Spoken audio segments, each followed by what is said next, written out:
大家族の食卓、今日はタイ料理を食べます。この日はタイ料理のお店沢で住吉さんでランチ。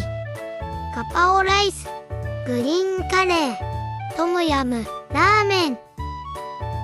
パクチー大好き。月曜日に行くとランチ半額券もらえるよ。美味しかった。ごちそうさまでした。